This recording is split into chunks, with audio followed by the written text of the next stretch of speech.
I'm curious. Another kind of broad question that I've kind of been asking a lot of folks is, if we're sold on this idea of storytelling being as powerful a tool of persuasion or a tool of organizing thought or communication as we are, do you have any thoughts on kind of what responsibility we have in wielding it? Or, I think about this as like, well, if I really believe this is it, this is the magic elixir, is there a wrong way to use this? Is there a wise way to use this? And I don't know what thoughts you have about that. Well, it's like any tool. You put it in the wrong hands. I mean, Yeah. if you give a boy a hammer, everything's a nail. Right. You have to use it the right way. Yeah. One of the things, I mean, I've been in advertising and marketing for 35 some years. I've lost count. But, and I should know a little bit about persuasion. Yeah. And I've learned a lot about persuasion the hard way. What I'm coming away with is it's better to be a lighthouse than a tugboat. And what I mean by that is you think about a tugboat. It goes out, the tugboat and the lighthouse had the same purpose. They're out there to save ships, right? Tugboat goes out, every day comes back, goes by, every day comes back. And its job is to convince that ship that it needs to go this way instead of that way, right? It's just telling that ship there's danger up there. That's the safest route.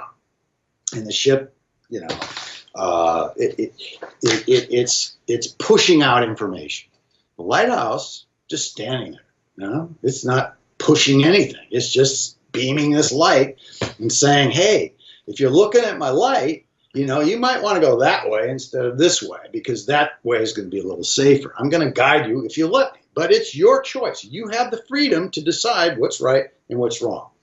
And that, I think, is the way to best persuade people, is to be that lighthouse, to provide that beacon that they can follow, to pull them in as opposed to push out information on them. People do not like to be told what to do or how to think, but they do like to be given things to think about. And as a persuader, the objective should be just that. Give people something to think about and give them the freedom of deciding for themselves. And that, by the way, coming full circle, is what stories do. Stories don't tell you how to think. In fact, I don't know if you've ever seen the Andrew Stanton TEDx talk. Oh, yeah. Actually, where he talks about the 2+2 principle. Yep. So people don't want to be told 2 + 2 = 4. They want to do the math themselves. So let them, lead them to the conclusion, but don't make it.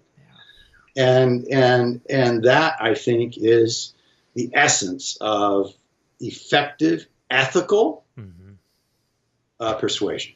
It's not manipulative. I'm not trying to hide anything or, give you this set of facts with you, and forcing you to ignore this set of facts. I'm giving you everything. But I'm serving it in a way to make it digestible, interesting, and in a way that allows you the freedom of and respect for your intelligence to decide for yourself what's right. I love that. I think that's fantastic.